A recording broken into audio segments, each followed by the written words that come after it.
हरे कृष्णा, राधे राधे। सभी भक्तों को सादर प्रणाम। आप सभी भक्तों का दिन शुभ एवं मंगलमय हो। भक्तों, आज आषाढ़ मास के कृष्ण पक्ष का तीसरा दिन है और तृतीया तिथि आज दोपहर 3:46 तक रहेगी और उसके बाद में चतुर्थी तिथि प्रारंभ हो जाएगी। आज ब्रह्म मुहूर्त का समय सुबह 4:08 से लेकर सुबह 4:56 तक रहेगा। सूर्योदय होगा सुबह 5:44 पर। सूर्यास्त होगा शाम 7:09 पर। चंद्रोदय होगा रात 10:01 पर। आज ब्रह्म योग दोपहर 1:13 तक रहेगा। बाद में इंद्र योग प्रारंभ हो जाएगा और आज का अशुभ मुहूर्त यानी राहु काल सुबह 9 बजे से लेकर सुबह 10:30 तक रहेगा। श्रोताओं, आषाढ़ मास की इस तीसरी कथा में हम धीरे धीरे आगे बढ़ रहे हैं। शनि देव की उस छाया में जो भी परीक्षा लेती है और दिशा भी देती है। शनिवार का यह दिन आत्मनिरीक्षण का दिन है, जब हम अपने कर्मों को टटोलते हैं। आज हम प्रार्थना करते हैं, हे न्याय के देव शनि देव, हमारे कर्मों को सुधारने का अवसर दीजिए, पापों का भोग सहने की शक्ति दीजिए और हमारे जीवन में ऐसा विवेक दीजिए कि हम अपने कर्तव्यों से कभी विचलित ना हो। आपकी कृपा से ही यह कथा आज सार्थक हो। आइए अब सुनते हैं आज की कथाएं। नारद जी ने कहा, भगवान, आपके मुख से कथा सुनते सुनते मेरे मन को तृप्ति नहीं होती। पहले गौतम ब्राह्मण के द्वारा लाई हुई गंगा का वर्णन कीजिए। उनके पृथक पृथक तीर्थों के फल, पुण्य तथा इतिहास पर भी क्रमशः प्रकाश डालिए।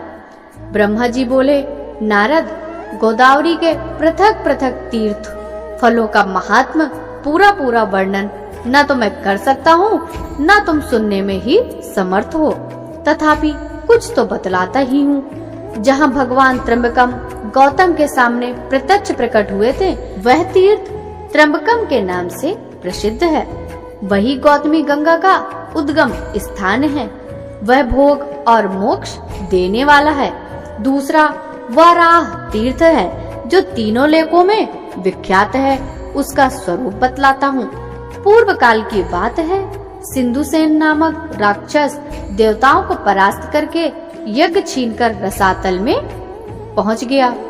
यज्ञ के रसातल चले जाने पर पृथ्वी पर उसका सर्वथा अभाव हो गया। देवताओं ने सोचा, यज्ञ के बिना न तो यह लोक रह जाएगा और न ही परलोक। अतः अपने शत्रु के पीछे उन्होंने रसातल में भी धावा बोल दिया, परंतु इंद्र आदि देवता सिंधुसेन को जीत न सके। तब उन्होंने पुराण पुरुष भगवान विष्णु के पास जाकर यज्ञपाहरण आदि राक्षस की सब करतूत सुनाई। भगवान ने उन्हें सांत्वना देते हुए कहा, मैं वाराह रूप धारण करके शंख, चक्र और गदा हाथ में लेकर रसातल में जाऊंगा और मुख मुख राक्षसों का संहार करके पुण्यमय यज्ञ को लौटा लाऊंगा। देवताओं, तुम सब लोग स्वर्ग में जाओ, तुम्हारी मानसिक चिंता दूर हो जानी चाहिए।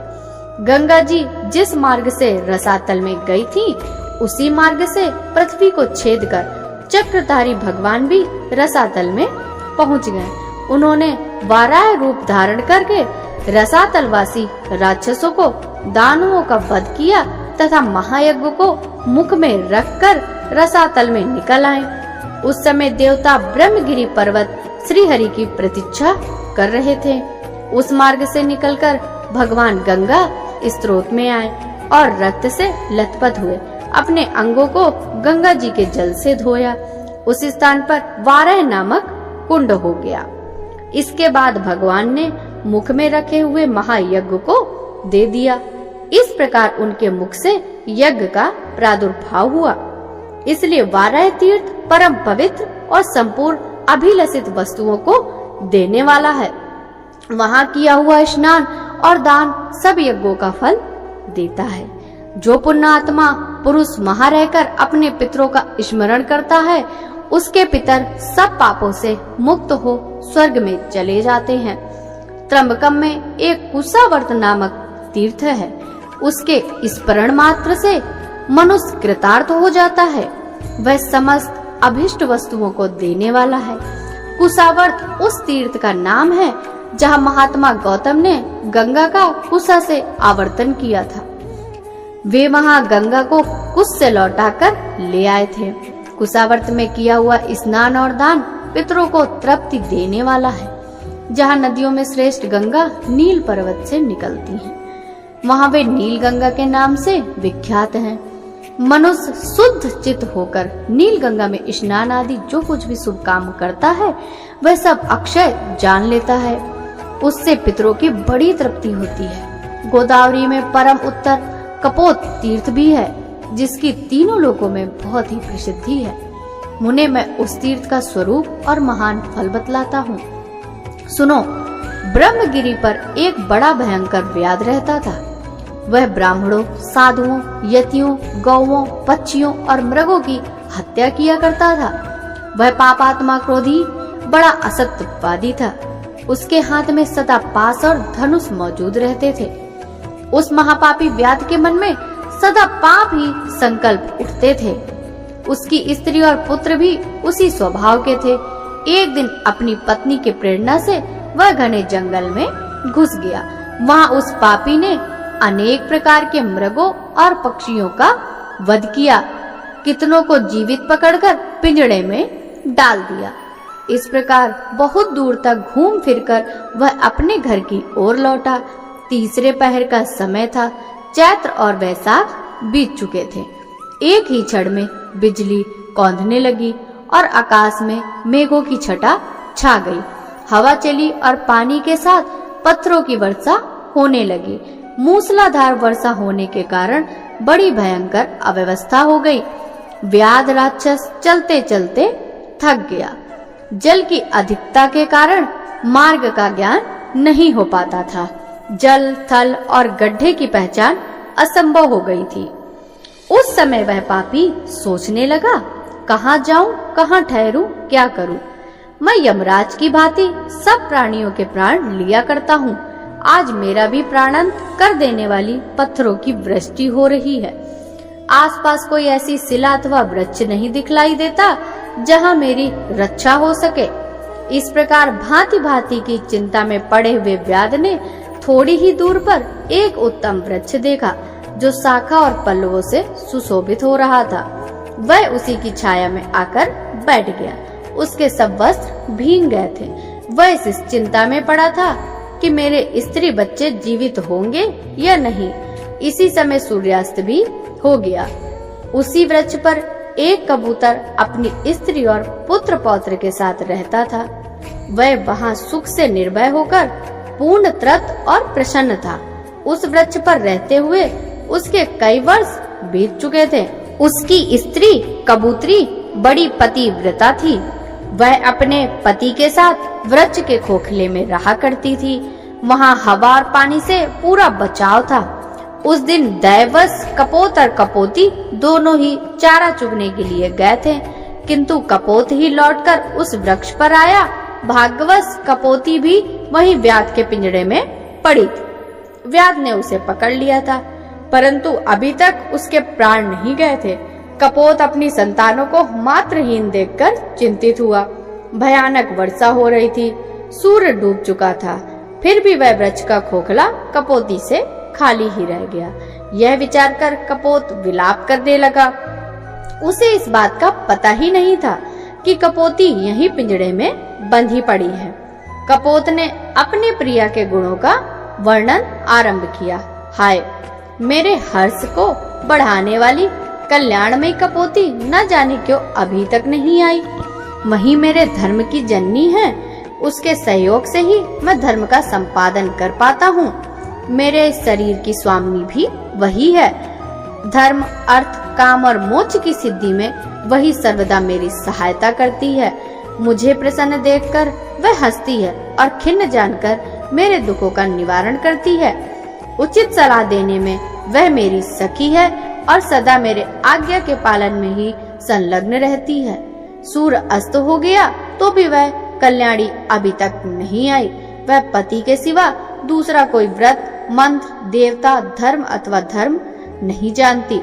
वह पतिव्रता है। पति में ही उसके प्राण बसते हैं। पति ही उसका मंत्र और पति ही उसका प्रियतम है। मेरी कल्याणमयी भार्या अभी तक नहीं आई। क्या करूं, कहाँ जाऊं? मेरा यह घर उसके बिना आज जंगल सा दिखाई देता है। उसके रहने पर भयंकर स्थान भी शोभा संपन्न और सुंदर दिखाई देता है। जिसके रहने पर घर वास्तव में घर कहलाता है, वह मेरी प्रिय भार्या अभी तक नहीं आई। मैं उसके बिना जीवित नहीं रह सकूंगा, अपने प्रिय शरीर को भी त्याग दूंगा। किंतु ये बच्चे क्या करेंगे? ओह, आज मेरा धर्म लुप्त हो गया है। इस प्रकार विलाप करते हुए स्वामी के वचन सुनकर पिंजड़े में पड़ी हुई कपोती बोली, खगश्रेष्ठ, मैं यहाँ पिंजड़े में बंधी हुई बेबस हो गई हूँ। महामते, यह व्याध मुझे जाल में फंसा कर ले आया।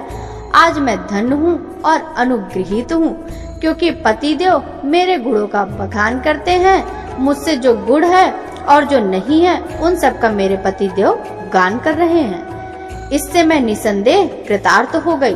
पति के संतुष्ट होने पर स्त्रियों पर संपूर्ण देवता संतुष्ट हो जाते हैं। इसके विपरीत यदि पति असंतुष्ट हो तो स्त्रियों का अवश्य नाश हो जाता है। प्राणनाथ, तुम ही मेरे देवता, तुम ही प्रभु, तुम ही सुहृद, तुम ही शरण, तुम ही व्रत, तुम ही स्वर्ग, तुम ही परम ब्रह्म और तुम ही मोक्ष हो।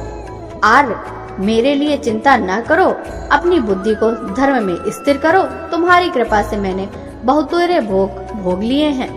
अपनी प्रिया कपोती का यह वचन सुनकर कपोत उस वृक्ष से उतर आया और पिंजरे में पड़ी हुई कपोती के पास आया। वहां पहुंचकर उसने देखा मेरी प्रिया जीवित है और व्याध मृतक की भांति निश्चेत हो रहा है। तब उसने उसे बंधन से छुड़ाने का विचार किया। कपोती ने रोकते हुए कहा, महाभाग, संसार का संबंध स्थिर रहने वाला नहीं है। ऐसा जानकर मुझे बंधन से मुक्त न करो। इससे मुझे व्याध का अपराध नहीं जान पड़ता। तुम अपनी धर्ममय बुद्धि को दृढ़ करो। ब्राह्मणों के गुरु अग्नि हैं, सब वर्णों का गुरु ब्राह्मण है, स्त्रियों का गुरु उसका पति है और सब लोगों का गुरु अभ्यागत है। जो लोग अपने घर पर आए हुए अतिथि को वचनों द्वारा संतुष्ट करते हैं, उनके उन वचनों से बाड़ुकी अधीश्वरी सरस्वती देवी तृप्त होती हैं। अतिथि को अन्न देने से इंद्र तृप्त होते हैं, उसके पैर धोने से पितर, उसके भोजन करने से प्रजापति, उसकी सेवा पूजा से लक्ष्मी सहित श्री विष्णु तथा उसके सुख पूर्वक शयन करने पर संपूर्ण देवता तृप्त होते हैं। अतः अतिथि सबके लिए परम पूजनीय है। यदि सूर्यास्त के बाद थका मांदा अतिथि घर पर आ जाए तो उसे देवता समझे, क्योंकि वह सब यज्ञों का फल स्वरूप है। थके हुए अतिथि के साथ गृहस्थ के घर पर संपूर्ण देवता, पितर और अग्नि भी पधारते हैं। यदि अतिथि तृप्त हुआ तो उन्हें बड़ी प्रसन्नता होती है। यदि वह निराश होकर चला गया तो वे भी निराश होकर लौटते हैं। अतः प्राणनाथ, आप सर्वथा दुख छोड़कर शांति धारण कीजिए और अपनी बुद्धि को शुभ कामों में लगाकर धर्म का संपादन कीजिए। दूसरों के द्वारा किए हुए उपकार और अपकार दोनों ही साधु पुरुषों के लिए विचार से श्रेष्ठ हैं। उपकार करने वाले पर सभी उपकार करते हैं। अपकार करने वालों के साथ अच्छा बर्ताव करें, वही पुण्य का भागी बताया गया है। कपोत बोला, सुमुखी, तुमने हम दोनों के योग्य ही उत्तम बात कही है, किंतु इस विषय में मुझे कुछ और भी कहना है, उसे सुनो। कोई 1000 प्राणियों का भरण पोषण करता है, दूसरा 10 का ही निर्वाह करता है, और कोई ऐसा जो सुख पूर्वक केवल अपनी जीविका काम चला लेता है। किंतु हम लोग ऐसे जीवों में से नहीं हैं, जो अपना ही पेट बड़े कष्ट से भर पाते हैं। कुछ लोग खाई खोदकर उसमें अन्न भर कर रखते हैं, कुछ लोग कोठे भर धान के धनी होते हैं और कितने ही घड़ों में धान भरकर रखते हैं, परंतु हमारे पास तो उतना ही संग्रह होता है जितना अपनी चोंच में आ जाए। सुबह तुम ही बताओ, ऐसी दशा में इस थके मांदे अतिथि का आदर सत्कार मैं किस प्रकार से करूं? कपोती ने कहा, नाथ, अग्नि, जल, मीठी वाड़ी, तृण और काष्ठ आदि भी संभव हो वह अतिथि को देना चाहिए। यह व्याध सर्दी से कष्ट पा रहा है। अपनी प्यारी स्त्री का कथन सुनकर पक्षीराज कपोत ने पेड़ पर चढ़कर चारों ओर देखा। कुछ दूरी पर उसे आग दिखाई दी। वहां जाकर वह चोंच से एक जलती हुई लकड़ी उठा लाया और व्याध के आगे रखकर अग्नि को प्रज्वलित किया। फिर सूखे काठ, पत्ते और तिनके बार बार आग में डालने लगा। आग प्रज्वलित हो उठी। उसे देखकर सर्दी से दुखी व्याध ने अपने जड़वत बने हुए अंगों को तपाया। इससे उसको बड़ा आराम मिला। कपोती ने देखा व्याध क्षुधा की आग में जल रहा है। तब उसने अपने स्वामी से कहा, महाभाग, मुझे आग में डाल दीजिए, मैं अपने शरीर से इस दुखी व्याध को तृप्त करूंगी। सुव्रत, ऐसा करने से तुम अति सत्कार करने वाले पूर्ण आत्माओं के लोक में जाओगे।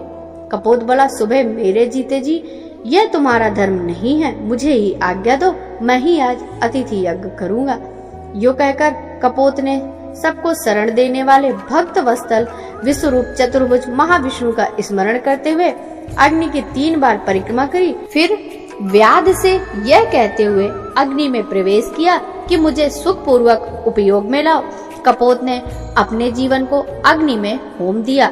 यह देखकर व्याध कहने लगा, अहो, मेरे इस मनुष्य शरीर का जीवन धिक्कार देने योग्य है, क्योंकि मेरे लिए पक्षीराज ने यह साहसपूर्ण कार्य किया। यो कहते हुए व्याध से कपोती ने कहा, महाभाग, अब मुझे छोड़ दीजिए। देखो, मेरे ये पतिदेव मुझसे दूर जा रहे हैं। उसकी बात सुनकर व्याध सहम गया और तुरंत ही पिंजड़े में पड़ी हुई कपोती को उसने छोड़ दिया। तब उसने भी पति और अग्नि की परिक्रमा करके कहा, स्वामी के साथ चिता में प्रवेश करना स्त्रियों के लिए बहुत बड़ा धर्म है। वेद में इस मार्ग का विधान है और लोक में भी सबने इसकी प्रशंसा की। जैसे सांप पकड़ने वाला मनुष्य सांप को बिल से बलपूर्वक निकाल लेता है, उसी प्रकार पति का अनुगमन करने वाली नारी पति के साथ ही स्वर्ग लोक में जाती है। यह कहकर कपोती ने पृथ्वी देवता, गंगा तथा वनस्पतियों को नमस्कार किया और अपने बच्चों को सांत्वना देकर व्याध से कहा, महाभाग, तुम्हारी ही कृपा से मेरे लिए ये शुभ अवसर प्राप्त हुआ है। मैं पति के साथ स्वर्ग लोक में जाती हूँ। यह कहकर वह पतिव्रता कपोती आग में प्रवेश कर गई। इस समय आकाश में जय जयकार ध्वनि गूंज उठी। तत्काल ही सूर्य के समान तेजस्वी अत्यंत सुंदर विमान उतरा। दोनों दंपति देवता के समान दिव्य शरीर धारण करके आरूढ़ हुए। आश्चर्य में पड़े हुए व्याध प्रसन्न होकर बोले, महामते, हम देवलोक में जाते हैं और तुम्हारी आज्ञा चाहते हैं। तुम अतिथि के रूप में हम दोनों के लिए स्वर्ग की सीढ़ी बनकर आ गए, तुम्हें नमस्कार है। उन दोनों को श्रेष्ठ विमान पर बैठे देख व्याध ने अपना धनुष और पिंजरा फेंक दिया और हाथ जोड़कर, महाभाग, मेरा त्याग न करो, मैं ज्ञानी हूँ, मुझे भी कुछ दो। मैं तुम्हारे लिए आदरणीय अतिथि होकर आया था, इसीलिए मेरे उद्धार का उपाय बतलाओ। उन दोनों ने कहा, व्याध, तुम्हारा कल्याण हो। तुम भगवती गोदावरी के तट पर जाओ और उन्हीं को अपना पाप भेंट कर दो। वहाँ 15 दिनों तक डुबकी लगाने से तुम सब पापों से मुक्त हो जाओगे। पाप मुक्त होने पर जब गौतमी गंगा में स्नान करोगे, तब अश्वमेध यज्ञ का फल पाकर अत्यंत पुण्यवान हो जाओगे। नदियों में श्रेष्ठ गोदावरी ब्रह्मा, विष्णु तथा महेश आदि के अंश से प्रकट हुई। उनके भीतर पुनः गोते लगाकर जब तुम अपने मलिन शरीर को त्याग कर दोगे, तब निश्चय ही श्रेष्ठ विमान आरूढ़ हो स्वर्ग लोक में पहुंच जाओगे। उन दोनों की बात सुनकर व्याध ने वैसा ही किया। फिर वह भी दिव्य रूप धारण करके एक श्रेष्ठ विमान पर जा बैठा। कपोत, कपोती और व्याध तीनों ही गौतमी गंगा के प्रभाव से स्वर्ग में चले गए। तभी से वह स्थान कपोत तीर्थ के नाम से विख्यात हुआ। वहाँ स्नान, दान, पितरों की पूजा, जप और यज्ञ आदि कर्म करने पर वे अक्षय फल को देने वाले होते हैं। यह था आषाढ़ मास महात्म्य का आज का अध्याय। प्रिय श्रोताओं, अब सुनिए एक पौराणिक कथा। भीष्म जी के पूछने पर पुलत्स्य जी ने कहा, हे पुरुष श्रेष्ठ, भगवान ब्रह्मा साक्षात परमात्मा हैं। वे पर से भी पर तथा अत्यंत श्रेष्ठ हैं। उनमें रूप और वर्ण आदि का अभाव है। वे यद्यपि सर्वत्र व्याप्त हैं, तथापि ब्रह्म रूप से इस विश्व की उत्पत्ति करने के कारण विद्वानों के द्वारा ब्रह्मा कहलाते हैं। उन्होंने पूर्व काल में जिस प्रकार सृष्टि की रचना की, वह सब मैं बता रहा हूँ, सुनो। सृष्टि के प्रारंभ काल में जब जगत के स्वामी ब्रह्मा जी कमल के आसन पर उठे, तब सबसे पहले उन्होंने महातत्व को प्रकट किया। फिर महातत्व से सात्विक, राजस तथा भूतादि रूप तामस 3 प्रकार का अहंकार उत्पन्न हुआ, जो कर्मेंद्रियों सहित 5 ज्ञानेंद्रियां तथा पंचभूतों का कारण है। पृथ्वी, जल, तेज, वायु और आकाश, ये 5 भूत हैं। इनमें से एक एक के स्वरूप का क्रमशः वर्णन करता हूँ। भूतादि नामक तामस अहंकार से विकृत होकर शब्द तन्मात्रा को उत्पन्न किया, उससे शब्द गुण वाले आकाश का प्रादुर्भाव हुआ। भूतादि तामस अहंकार ने शब्द तन्मात्रा रूप आकाश को सब ओर से आच्छादित किया। तब शब्द तन्मात्रा रूप आकाश ने विकृत होकर स्पर्श तन्मात्रा की रचना की। उससे अत्यंत बलवान वायु का प्राकट्य हुआ, जिसका गुण स्पर्श माना गया है। तदंतर आकाश से आच्छादित होने पर वायु तत्व में विकार आया और उससे रूप तन्मात्रा की सृष्टि की। वह वायु से अग्नि के रूप में प्रकट हुई, रूप उसका गुण कहलाता है। तत्पश्चात स्पर्श तन्मात्रा वाले वायु ने रूप तन्मात्रा वाले तेज को सब ओर से आवृत किया। इससे अग्नि तत्व ने विकार को प्राप्त होकर रस तन्मात्रा को उत्पन्न किया। उससे जल की उत्पत्ति हुई, जिसका गुण रस माना गया है।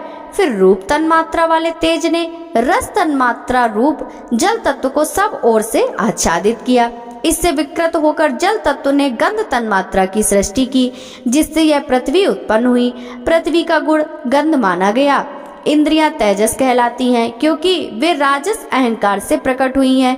इंद्रियों के अधिष्ठाता 10 देवता वैकारिक कहे गए हैं, क्योंकि उनकी उत्पत्ति सात्विक अहंकार से हुई है। इस प्रकार इंद्रियों के अधिष्ठाता 10 देवता और 11वां मन ये वैकारिक माने गए हैं। त्वचा, चक्षु, नासिका, जिह्वा और स्रोत, ये 5 इंद्रियां शब्द आदि विषयों का अनुभव कराने के साधन है। अतः इन 5 के बुद्धि युक्त अर्थात ज्ञानेंद्रिय कहते हैं। गुदा, उपस्थ, हाथ, पैर और वाग, ये क्रमशः मलत्याग, मैथुन जनित सुख, शिल्प निर्माण, गमन और शब्दोच्चारण इन कर्मों में सहायक है। इसीलिए इन्हें कर्मेंद्रियां माना गया है। वीर, आकाश, वायु, तेज, जल और पृथ्वी ये क्रमशः शब्दादि उत्तरोत्तर गुणों से युक्त हैं। अर्थात आकाश का गुण शब्द, वायु का गुण शब्द और स्पर्श, तेज का गुण शब्द, स्पर्श और रूप, जल के शब्द, स्पर्श, रूप और रस, ये सभी गुण हैं। उन 5 भूत शांत, घोर और मूढ़ हैं, अर्थात सुख, दुख और मोह से युक्त हैं। अतः ये विशेष कहलाते हैं। ये 5 भूत अलग अलग रहने पर भिन्न भिन्न प्रकार की शक्तियों से संपन्न है। अतः परस्पर संगठित हुए बिना, पूर्णता मिले बिना ये प्रजा की सृष्टि करने में समर्थ ना हो सके। इसलिए परम पुरुष परमात्मा ने संकल्प के द्वारा इनमें प्रवेश किया। फिर तो महत्त्व से लेकर विशेष पर्यंत सभी तत्व पुरुष द्वारा अधिष्ठित होने के कारण पुनः रूप से एक तत्व को प्राप्त हुए। इस प्रकार परस्पर मिलकर तथा एक दूसरे का आश्रय ले उन्होंने अंड की उत्पत्ति की। भीष्म जी उस अंड में ही पर्वत और द्वीप आदि के सहित समुद्र, ग्रहों और तारों सहित संपूर्ण लोक तथा देवता, असुर और मनुष्यों सहित समस्त प्राणी उत्पन्न हुए हैं। वह अंड पूर्व की अपेक्षा 10 गुने अधिक जल, अग्नि, वायु, आकाश और भूतादि अर्थात तामस अहंकार से आवृत है। भूतादि महातत्व से घिरा है तथा इन सब के सहित महातत्व भी प्रधान या मूल प्रकृति के द्वारा आवृत है। भगवान स्वयं ही ब्रह्मा होकर संसार की सृष्टि में प्रवृत्त हैं तथा जब तक कल्प की स्थिति बनी रहती है तब तक वे ही युग युग में अवतार धारण करके समूची सृष्टि की रक्षा करते हैं। वे विष्णु सत्व गुण धारण किए रहते हैं, उनके पराक्रम की कोई सीमा नहीं है। राजेंद्र, जब कल्प का अंत होता है तब वे ही अपना तम प्रधान रौद्र रूप प्रकट करते हैं और अंततः भयानक आकार धारण करके संपूर्ण प्राणियों का संहार करते हैं। इस प्रकार सब भूतों का नाश करके संसार को एकार्णों के जल में निमग्न कर वे सर्वस्वरूप धारी भगवान स्वयं शेष नाग की सैया पर शयन करते हैं। फिर जागने पर ब्रह्मा का रूप धारण करके वे नए सिरे से संसार की सृष्टि करने लगते हैं। इस तरह एक ही भगवान जनार्दन सृष्टि पालन और संहार करने के कारण ब्रह्मा, विष्णु तथा शिव नाम धारण करते हैं। वे प्रभु सृष्टा होकर स्वयं अपनी ही सृष्टि करते हैं, पालक होकर पालनीय रूप से अपना ही पालन करते हैं और संहारकारी होकर अपना ही संहार करते हैं। पृथ्वी, जल, तेज, वायु और आकाश सब वे ही हैं, क्योंकि अविनाशी विष्णु ही सब भूतों के ईश्वर और विश्व रूप हैं। इसलिए प्राणियों में स्थित सर्ग आदि भी उन्हीं के सहायक है। भीष्म जी ने कहा, मुनि, मैंने तो सुना था लक्ष्मी जी क्षीर समुद्र से प्रकट हुई हैं। फिर आपने ये कैसे कहा कि वे भृगु की पत्नी ख्याति के गर्भ से उत्पन्न हुई? पुलत्स्य जी बोले, राजन, तुमने मुझसे जो प्रश्न किया है उसका उत्तर सुनो। लक्ष्मी जी के जन्म का संबंध समुद्र से है, यह बात मैंने भी ब्रह्मा जी के मुख से सुन रखी है। एक समय की बात है, दैत्यों और दानवों ने बड़ी भारी सेना लेकर देवताओं पर चढ़ाई की। उस युद्ध में दैत्यों के सामने देवता परास्त हो गए। तब इंद्र आदि संपूर्ण देवता अग्नि को आगे करके ब्रह्मा जी के शरण में गए। वहां उन्होंने अपना सारा हाल ठीक ठीक कह सुनाया। ब्रह्मा जी ने कहा, तुम लोग मेरे साथ भगवान की शरण में चलो। यह कहकर वे संपूर्ण देवताओं को साथ लेकर क्षीर सागर के उत्तर तट पर गए और भगवान वासुदेव को संबोधित करके बोले, विष्णु, शीघ्र उठिए और इन देवताओं का कल्याण कीजिए। आपकी सहायता न मिलने से दानव इन्हें बारंबार परास्त करते हैं। उनके ऐसा कहने पर कमल के समान नेत्र वाले भगवान अंतर्यामी पुरुषोत्तम ने देवताओं के शरीर की अपूर्व अवस्था देखकर कहा, देवगढ़, मैं तुम्हारे तेज की वृद्धि करूंगा। मैं जो उपाय बतलाता हूँ उसे तुम लोग करो। दैत्यों के साथ मिलकर सब प्रकार की औषधियाँ ले जाओ और उन्हें क्षीर सागर में डाल दो। फिर मंदराचल को मथानी और वासुकी नाग को नेति बनाकर समुद्र का मंथन करते हुए उससे अमृत निकालो। इस कार्य में मैं तुम लोगों की सहायता करूंगा। समुद्र का मंथन करने पर जो अमृत निकलेगा उसका पान करने से तुम लोग बलवान और अमर हो जाओगे। देवादिदेव भगवान के ऐसा कहने पर संपूर्ण देवता दैत्यों के साथ संधि करके अमृत निकालने के यत्न में लग गए। देव, दानव और दैत्य सब मिलकर सब प्रकार की औषधियां ले आए और उन्हें क्षीर सागर में डालकर मंदराचल को मथानी एवं वासुकी नाग को नेति बनाकर बड़े वेग से मंथन करने लगे। भगवान विष्णु की प्रेरणा से सब देवता एक साथ रहकर वासुकी की पूंछ की ओर हो गए और दैत्यों को उन्होंने वासुकी के सिर की ओर खड़ा कर दिया। भीष्म जी, वासुकी के मुख की सांस तथा विषाग्नि से झुलस जाने के कारण सब दैत्य निस्तेज हो गए। क्षीर समुद्र के बीच में ब्रह्मवेत्ताओं में श्रेष्ठ भगवान ब्रह्मा तथा महातेजस्वी महादेव जी कच्छप रूपधारी श्री विष्णु भगवान की पीठ पर खड़े हो अपनी भुजाओं से कमल की भांति मंदराचल को पकड़े हुए थे तथा स्वयं भगवान श्री हरि कूर्म रूप धारण करके क्षीर सागर के भीतर देवताओं और दैत्यों के बीच में स्थित हैं। वे मंदराचल को अपनी पीठ पर लिए डूबने से बचाते थे। तदंतर जब देवता और दानवों ने क्षीर समुद्र का मंथन आरंभ किया तब पहले पहल उसमें देव पूजित सुरभि यानी कामधेनु का आविर्भाव हुआ, जो हविष्य घी दूध की उत्पत्ति का स्थान मानी गई है। तत्पश्चात वारुणी यानी मदिरा देवी प्रकट हुई, जिसके मद भरे नेत्र घूम रहे थे। वह पग पग पर लड़खड़ाती चलती थी। उसे अपवित्र मानकर देवताओं ने त्याग दिया। तब वह असुरों के पास जाकर बोली, दानवों, मैं बल प्रदान करने वाली देवी हूँ, तुम मुझे ग्रहण करो। दैत्यों ने उसे ग्रहण कर लिया। इसके बाद पुनः मंथन आरंभ होने पर पारिजात यानी कल्प वृक्ष उत्पन्न हुआ, जो अपनी शोभा से देवताओं का आनंद बढ़ाने वाला था। तदंतर 60 करोड़ अप्सराएं प्रकट हुई, जो देवताओं और दानवों की समान रूप से भोग्या है। जो लोग पुण्य कर्म करके देवलोक में जाते हैं उनका भी उन पर समान अधिकार होता है। अप्सराओं के बाद शीतल किरणों वाले चंद्रमा का प्रादुर्भाव हुआ, जो देवताओं को आनंद प्रदान करने वाले थे। उन्होंने भगवान शंकर ने अपने लिए मांगते हुए कहा, देवताओं, ये चंद्रमा मेरी जटाओं के आभूषण होंगे, अतः इन्हें मैंने ले लिया। ब्रह्मा जी ने बहुत अच्छा कहकर शंकर जी की बात का अनुमोदन किया। तत्पश्चात कालकूट नामक भयंकर विष प्रकट हुआ। उससे देवता और दानवों सबको बड़ी पीड़ा हुई। तब महादेव जी ने स्वेच्छा से उस विष को लेकर पी लिया। उसके पीने से उनके कंठ में नीला दाग पड़ गया। तभी से वे महेश्वर नीलकंठ कहलाने लगे। क्षीर सागर से निकले हुए उस विष को जो अंश पीने से बच गया था, उसे सर्पों ने ग्रहण कर लिया। तदंतर अपने हाथ में अमृत से भरा हुआ कमंडलू लिए धन्वंतरी जी प्रकट हुए। वे श्वेत वस्त्र धारण किए हुए थे। वैद्यराज के दर्शन से सबका मन स्वस्थ एवं प्रसन्न हो गया।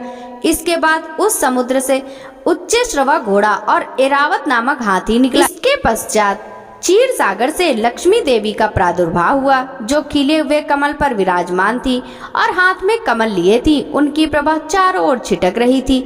उस समय महर्षियों ने श्री सूक्त का पाठ करते हुए बड़ी प्रसन्नता के साथ उनका स्तवन किया। साक्षात क्षीर समुद्र ने दिव्य पुरुष के रूप में प्रकट होकर लक्ष्मी जी को एक सुंदर माला भेंट की, जिसके कमल कभी मुरझाते नहीं थे। विश्वकर्मा ने उनके समस्त अंगों में आभूषण पहना दिए।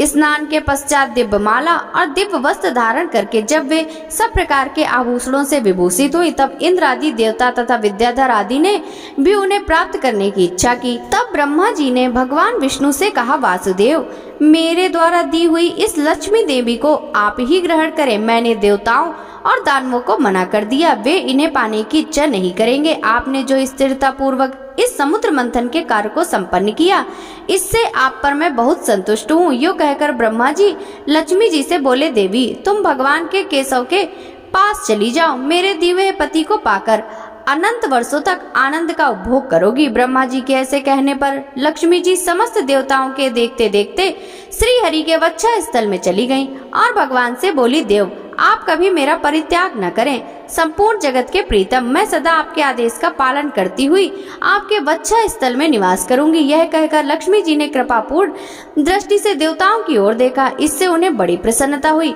इधर लक्ष्मी जी से परित्यक्त होकर देवताओं को बड़ा उद्वेग हुआ। उन्होंने झटपट धन्वंतरी जी के हाथ से अमृत का पात्र छीन लिया। तब विष्णु जी ने माया से सुंदरी स्त्री का रूप धारण करके दैत्यों को लुभाया और उनके निकट जाकर कहा, यह अमृत का कमंडलू मुझे दे दो। उस त्रिभुवन सुंदरी रूपवती नारी को देखकर दैत्यों का चित्त काम के वशीभूत हो गया। उन्होंने चुपचाप वह अमृत उस सुंदरी के हाथ में थमा दिया और स्वयं उसका मुंह ताकने लगे।